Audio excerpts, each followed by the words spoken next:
Kia Rio попала под автобус на пересечении улиц Декабристов и Правосудия. По одной из версий, легковушка оказалась в слепой зоне водителя многотонника. Специально наезжать на легковушку водитель общественного транспорта не стал бы. До этого оба водителя двигались в одну сторону, пока не остановились на светофоре. Что было дальше, расскажет Илья Харудинова. Загорелся зеленый, я поехал, вот выровнял. Нет, так не было. Оба водителя пытались убедить автоинспекторов в своей правоте. Водитель Kia двигался по крайнему левому ряду, когда как автобус посередине проезжей части. Оба подъехали к перекрестку, остановились и стали ждать разрешающего сигнала. Когда дождались, столкнулись. Я не поворачивал, я перестроился заблаговременно. То, что перестроился, стоял там. Еще красный горит. А может объяснить, вы же говорите, стояли и заблаговременно перестроились. Как понять?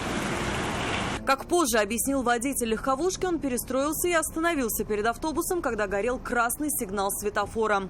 Судя по всему, он попал в слепую зону водителя общественного транспорта. Из-за этого и произошел удар.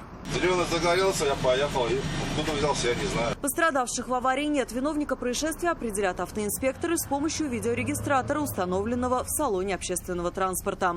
Илья Хайрудинова, Айрат Назипов, Наиль Абдуллин. Вызов 112.